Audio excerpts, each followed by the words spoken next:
Okay, so I just got back home and I was looking at my Discord server and people were sending me this link for this tweet right here. I still haven't read anything, but it seems that it's about things that they are going to release or something. I can see Yisheng one right here. I can see this thing was for 2.2, right?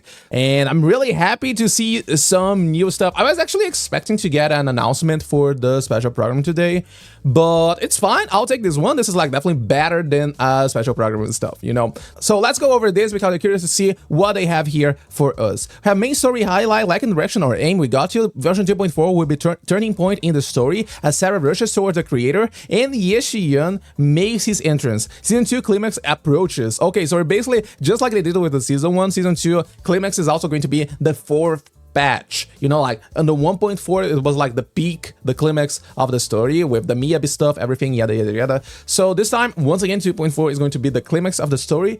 Kind of funny that like for the climax of the story, we're not getting the Void Hunter, we're not getting everyone. I mean, Dialing, I'm getting her. You know, Bunway, I don't know how to feel about him. Also, 2.4 is going to be a shorter patch, right? Because the duration of the Vivian spending event, the one that you can get the skin, if you count the days remaining on this patch and the remaining duration of the event, you're not going to get like a full patch. It's going to be like something like a total of 4 weeks or something. 2.4 is going to be the climax of the story, but at the same time, is going to be shorter than the usual without like really huge characters. I think they are like pushing the huge characters. Yisheng 1. There's also the Angels of Delusion that they are teasing since a few weeks ago. They started like making posts on Twitter and also YouTube. There's even a YouTube official channel for them. But let's live out of this for later, right? Let's read everything that they are showcasing here. Listen, we both know how important it is when it comes to saving money on these gacha games, and that's where LDShop comes in. LDShop.gg is a top-up platform that offers massive discounts and good prices for a lot of different games, including Zone Zero. All you need is your server and the UID, and you're good to go. You just select what you want to buy, fill up everything here, you press top up, and then you're going to get a confirmation detail page. Make sure everything here is correct because, of course, you want to get your polychromes and your internet membership, right? You just wait a little bit, and your polychromes are going to be delivered to your account that fast. Look at this. And you know there's double top-up bonuses that you get on the first time you buy one of those monochrome packs.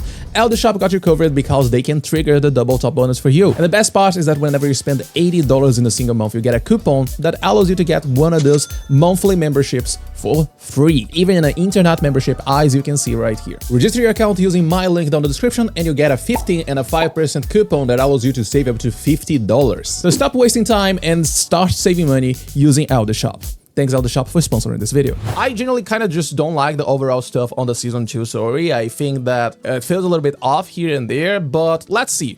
Okay, I'm not saying that the characters themselves, besides Zishuan, I guess, they're pretty good. Okay, narrative structure feels familiar, characters popping out of nowhere, we've heard you loud and clear. The converging storyline design structure aims to let players witness the growth of various characters, ultimately taking the stage together. In the future, we will deeply integrate narrative with gameplay to provide more diverse and exciting plot experiences. Listen, if you go back to the release of the game, we had like Chapter 1, we had the first interactions with Cunning Hares, then we had the Bellowbog on the Chapter 2, then we had Victoria Housekeeping on the Chapter 3, Sons of Calada on 1.2, Section 6 a little bit on 1.3, then the climax in 1.4 with Miyabi, Section 6 everyone fighting together to defeat Bringer. Okay, cool. Are we doing this again? I think that one time is fine, one time feels really good. For this one, I don't know how to feel. Are we just going to make the same plot again? Like, a huge tutorial, the creator is going to refine someone else, and we're just going to gather everyone once again and fight against whatever the creator decides to refine. I don't think I like it. I wish I could see something new, but I think that we could just wait and see. Okay, there's no point trying to think what they are trying to do here. I just think that if they're doing the same thing as they did on 1.4, I probably will not like it, I guess. But let's just wait. Let's just wait and see. No point trying to think too much. Get to know new friends early. Since version 1.6 will be focusing on long-term character development and integration, with special attention to key characters' highlight moments. For example, in version 2.4, Yesheng will gradually get acquainted with the process, revealing untold stories. So, right now on this patch, we had some small interactions with Yesheng at the end of the 2.3 story, right? I like it. It's just a small bit. I'm really excited for her. Not only for the looks, I feel that the way they tease her since the Season 2 teaser, after this one right here, at the end, she appears, right? I feel that the way they did it is pretty nice. I know that there are a lot of players that disagree, and they are actually, okay, so who is she? I feel that this that they are doing is a pretty good way to let everyone know the character, you know. If you already like the character because of the looks or something else, then you're fine. Every single new screen time for the character, it's going to be a good thing for you. If you don't like the character, you have no idea who the character is, you want to know a little bit more before deciding if you like it or not, then this is also pretty good. It's extra screen time for you to decide if you like the character, if you're going to pull it or not because of the character or out of the gameplay, you know, things like this. Will old pals be left forgotten? Where did the initial story go? Worry not. Old friends are always here. While everyone has their own social circles, they continue to appear in the proxy's lives and showcase new sides of themselves through the main storyline and events, like Venus' new look in the version 2.0 Gravity Cinema event. This new look was so good. I was not expecting to actually see this. I like this. Like, even NPCs, characters that are actually not even, they are clearly not meant to be played, and still you get new stuff for them. I love it. So I really hope they can always keep like bringing back old agents or NPCs from previous patch through events and stuff like this. It's really fun. It's really good, you know. So for example, remember the 2.0, we had like the Suibian temple restoration stuff. You get in touch with Belobog, and like Anton is there in the middle of Pylum Heights, helping you repair the Suibian temple. Things like this, it feels really good. Initial story, the main story will have an increasing relevance to the AI plotline. We are so back, because this is one thing that I was generally not happy with the whole season 2 stuff. We went away from all the urban stuff, the proxies being the proxies, you know, and now we just feel like mages, you know, doing magic, manipulating ether energy. I don't like it. So going back to this thing, I feel that it's really important, especially because we had a season 1 teaser way back in the release of the game. I'm just happy that we're getting back to the AI stuff, and I'm curious to see if like season 3 we're totally back to the actual style of season 1. One thing that I really hope they can do is, like, when it comes to the presentation of the story, give us more comics. New shops are finally here, for real. The 404 Era Live House making its debut soon, along with familiar faces, so I believe this is going to release in 2.4. In front of 6th Street Metro Station, the Antique Shop, Buyan, and Pylum Heights will all be featured in due time. The Hot Pot restaurant will also officially open before Season 2 ends. That's cool, I guess, but what do we get like in the Hot Pot restaurant? I like these shops. I feel that 6th Street in general, it used to feel really like a home for a lot of players because of how many interactions you have with everyone around there. So I like to see this, but I'm curious to the actual value they are going to provide, what exactly they are going to do. They just adding this to add new features to the 6th Street, Pylum Heights as well. I don't know. I feel that Pylum Heights, speaking of it, I feel that I generally enjoy Pylum Heights as a hub, but I don't get the same feeling, you know, from 6th Street into Pylum Heights. I feel that everything in Pylum Heights is easier, accessible, but at the same time, it's heavy on my computer. But that's far from the point. Let's read all the remaining stuff, right? Version 2.5 brings more updates to sandbox exploration. Can we get like bosses on the VR mode, please? New way of getting around. It will be related to Yeshengwan abilities? What do they mean with this? I can travel around? It's related to Yeshengwan? Can I open portals or something? Can I fly around? Do I need Yeshengwan to get this way of getting around? Okay. I don't want to keep wasting time here thinking about what Yeshengwan can be, what Yeshengwan maybe is. Let's just leave it here. I feel that this could be a topic of discussion for another stream or something, maybe after the special program that we're probably going to get this Friday or something, you know?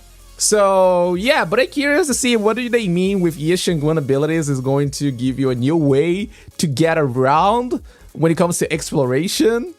I don't know. Map and gameplay integration. We'll attempt to better integrate certain monster skills with the stage and environments to enrich your gaming experience. I don't know how to feel about this. I feel that the new stages that they are releasing for bosses, it feels pretty nice because it's not more of the same. You know, for example, Pompeii and Typhoon Destroyer, you use the same arena for both fights, and like, It feels boring, you know? So getting new maps and new arenas for these boss fights, it actually feels pretty nice. I love the Defiler arena. I hate the Defiler fight, but these are two different things, I guess.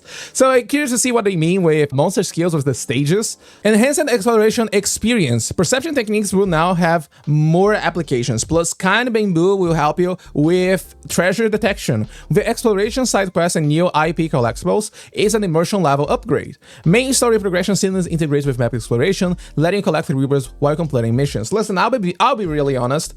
I don't care for the exploration mode. I was one of the few people, I guess, that actually enjoy the TV mode, but I think it's fine. They definitely need to find a new way to allow the player to interact with the game after removing the TV mode, and also add a new way to tell the story to the player, you know? So I feel that map exploration, the Laminian Hollow exploration, it kind of feels like a must, but for me, this is kind of whatever. It feels good that at the very least they are adding like KOL and stuff like this, new stuff for players that actually enjoy. I'm pretty sure that there are a lot of players that enjoy this, okay? So it's really good to see that they are adding new stuff. For example, Sibian Temple, I don't like Sibian Temple. They keep releasing KOLs for Sibian Temple on every single update, you know?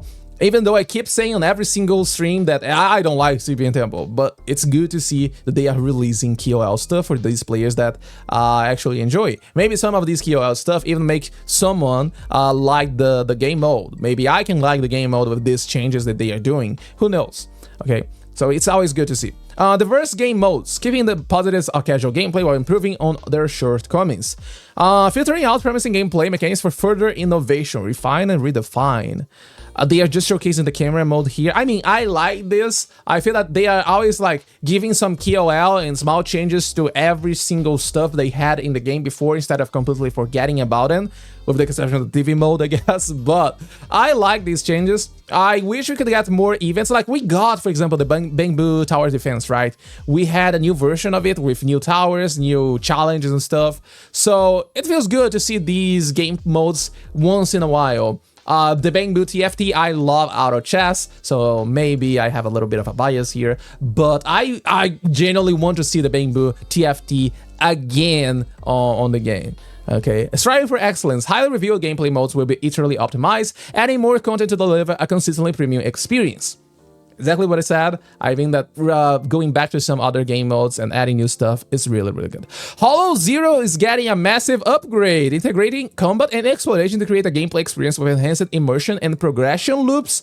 Venture into the Hollow, gather resources and grow stronger. I don't know exactly what they mean with enhanced immersion and progression loops. Progression loops feels like they are kind of focusing on a lot more extra unlockables based on the things that you play, based on the things that you do, like a roguelite mode, you know? I don't know how this would feel for me. I feel that, yes, adding new stuff to Hollow Zero and a reward for you to like play the game over and over is something really nice. For example, right now I'm playing KO Zero Nightmare, and I feel that they do a really good job. It's similar to what they did with... I forgot the name of the stuff, but you remember the old Hollow Zero where you had like 3 different modes, and then at the end you had the Inferno Reap. Okay, I remember the name, Inferno Reap. So you could like make a Reunion pack, and then you just go into the Inferno Reap, and you only have the final fight, you know, the Nineveh fight, for you using the Reunion pack that you got. So I feel that this is like pretty good, and Chaos Zero Nightmare is pretty much the same idea. You know, you go into the Chaos, you make a deck, and you use this deck to all the other gameplay. So I'm curious to see if they are doing the same thing in Hollow Zero. Like you go into Hollow Zero, you get all the gears, you unlock new gears and more upgrades, unique upgrades, and you can save this to another tier of Hollow Zero exploration or something, Inferno Reap again, or something like this. I don't know. I'm curious to see what they are going to release for Hollow Zero. Multiplayer gameplay is back and better than ever. Oh, whoa. Like by multiplayer gameplay, we're talking about arcade or stuff. No! Chain attacks together. Okay, so they are talking about the multiplayer mode. I had no access to the beta version, but everyone that I know that played the beta versions of ZZZ mentioned that it used to have a multiplayer mode, you know, and this was not in the game in the official release. So yeah, we're getting the multiplayer. The co-op mode is back. Hold on. In multiplayer mode, players in a team can now jointly unleash the iconic chain attacks together. Is this like the Koleda and Ben ultimate animation, or I don't know. It looks cool. The idea looks really nice. Speaking of it, please, Hoyo, add more stuff like the Koleda and Ben ultimate interaction. I feel that adding faction interactions with ultimates would be something really nice. Additional exciting mechanics will be added, making the multiplayer experience something to look forward to. Okay, so I'm really curious to see what exactly they are doing with the exciting mechanics. One thing that I will say for sure, I wish we could get like raid bosses, you know, like an actual boss mechanic that is like an actual boss that is really hard for you to fight against. But now you have like 3 players playing with you, you know. Actual mechanics that are like meaningful, not just stall phases that we have on Deadly Assault and things like this. Oh, speaking of combat, let me read this. Maybe they mentioned something here, right? Missing your favorite characters, the Threshold Simulation is the solution. The new gameplay Threshold Simulation is designed to let the more veteran characters shine and thrive, and they continue to polish and provide the stage for them. Okay, so basically they are saying that Threshold Simulation is basically a Deadly Assault for older units, I guess so, which is fine, but let's be for real, Deadly Assault by itself, it would not be an issue if the shield buffs were not massive as they keep doing over and over, right? Old characters could still like easily clear the content without an issue, you know, with the appropriate team and things like this. But, well, so basically, they are basically saying that Threshold Simulations, the vision about it is to make it as a playground for older agents. So you still have a reason to use your older agents, especially because this game mode requires a lot of extra units compared to Deadly Assault, for example, right? I mean, it's 1 extra team, if I recall correctly, right? Maybe 2 extra teams. Yeah, it's 2, because you have a total of 5 possible stages, assuming you're doing all the required, the optional, and the boss fight. I genuinely don't like it because, as I said before, for me, Threshold Simulation is just Deadly Assault with extra steps. But I guess that's the idea behind Threshold Simulation. That's the vision about the game mode. So yeah, alright. Worry about some of the characters' power levels, combat interactions being too simple. Version 2.5 brings enhanced optimization. Version 2.5 will feature specific power-ups for standard characters. I remember back in 2.1, yeah, it was on 2.1. I was streaming, talking a little bit about the drip marketing on Orphe and Seed, and I even mentioned about a Soldier 11 possible rework, so you could play Soldier 11 with Orphe, for example.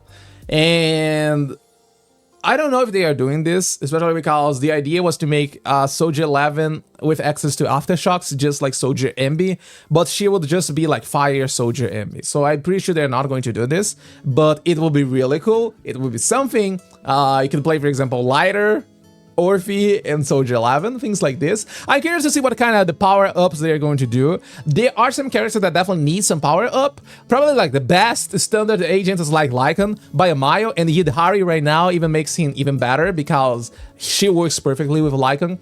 So yeah, I feel that there are some agents that definitely require some extra attention, such as Grace, Nico, maybe Soldier 11. I feel that Soldier 11 just feels so underwhelming when it comes to being a fire DPS. So I'm curious to see what they're going to do. Get ready for a fresh take on enemy combat mechanics. Please add raid bosses mechanics. I don't know. I used to play Blade and Soul and World of Warcraft, and like you have raid bosses where you need to do like some stuff, interact with the enemy in specific ways, so you avoid getting like hit kills, you avoid getting punished by the enemy mechanics, you know, or sometimes you even get buffs if you manage to properly do the mechanic. So I feel that doing something that you can still interact with the enemy while doing these mechanics is the way, especially if you're going to get like a co-op mode. Maybe you can keep someone dealing damage to an enemy while someone else go and do the mechanic for whatever it is, you know. There are multiple ways for them to actually do this, and I feel that this is much better than do what they did with Defiler. Defiler is a really fumble from Hoyo. Let's be for real. I don't like this boss fight. I feel that it's good as a cinematic boss fight for the story, but if we're talking about Deadly Assault, it's a really bad boss. We have a lot of stall phases, and you just can't interact with the enemy on all these stall phases. So it's essentially like increasing the enemy HP, you know, because if you can't hit the enemy, if you're not lowering the enemy HP, then you're just basically having extra health. you know? I genuinely hope that they can add interesting mechanics. The camera, for example, is pretty good, the Wandering Hunter. I feel that it's much better than the Filer.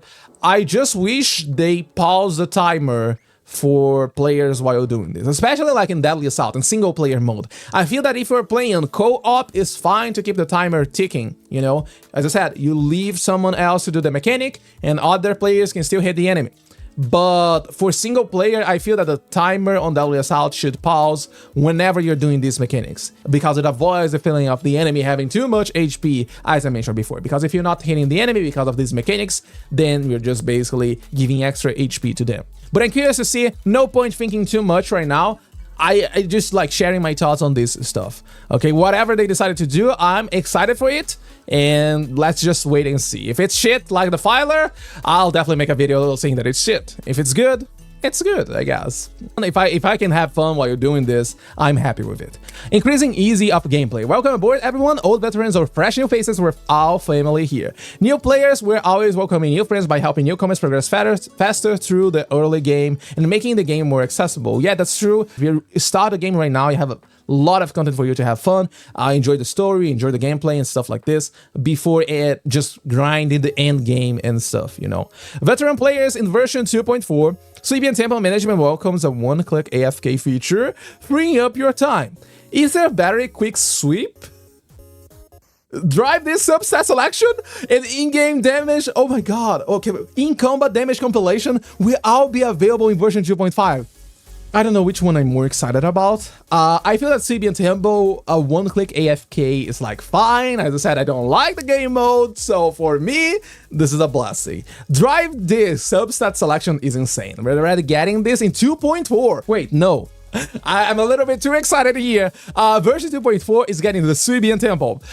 Ether Battery, Drive Disc, and In-Combat Damage Compilation will all be available in the version 2.5. Damn, I need to wait another version for my Drive Disc substat selection. I don't think you're going to get a lot of these every single month. Maybe on the Battle Pass, and maybe like on the end-game one per month, pretty much. So yeah, you're not going to get access to a lot, just like tuning calibrators pretty much, you know, but this is something. ZZZ is going to start 2026 with some huge features and I'm really happy for it, really excited for all the stuff, and that's all. Yeah, that's all. Constantly innovating and constantly progressing, we're both creators and part of the player community. Welcome everyone. Thanks to Mr. Wang. I really appreciate it. Once again, I really would love if this was a video like you did with the Dev Talk, but it is what it is. Amazing stuff here. I was not expecting to get the multiplayer mode. I like that they are talking about the story, and we're getting back to Fairy. Please give more voice lines to Fairy. Really excited over all this stuff, especially these ones at the end, like the combat mechanics, enemy combat mechanics with the multiplayer. Please raid bosses or something like this. The Drive this subset is so huge. And in combat damage compilation, listen, I think that the only places we have this is like Tower and Hollow Zero, right? These are the only places you can see your damage distribution in your team. Wait, I don't even know if this is what they mean with the in-combat damage compilation. It would be really cool, you know, a damage meter or something for the VR mode. They mention, for example, sandbox exploration here. I wish they had mentioned here something like new stuff on the VR mode, but nothing. Okay, so overall, really happy with this dev post. I'm so excited for the rest, for the 2.4 and 2.5. Listen, I'm not doing posting or anything. I'm not hating at the game, but as I said multiple times on streams and stuff, I am not having fun with ZZZ that much anymore, you know? So all these new changes, they just spark something, you know? I can't wait to see. And I really hope they can hit the right spot for me, especially like the co-op mode, combat stuff, the story finally getting like a better feeling, because I'm not gonna lie, I'm not that happy with the season 2 story in general. But anyway, I'm really excited. Probably we're getting a new announcement tomorrow regarding the special program, which should happen Friday, and we'll be watching here on YouTube and also Twitch live. Okay, so remember to subscribe or follow me on Twitch if you want to catch me live and watch the special program with me. And let me know your thoughts about this dev post in the comments down below. As I know, Gacha Gamers can't read, so I read everything for you. So yeah, that's it for today's video. Thank you so much for watching. Have a good day, good night, wherever you are. See you next time. Peace.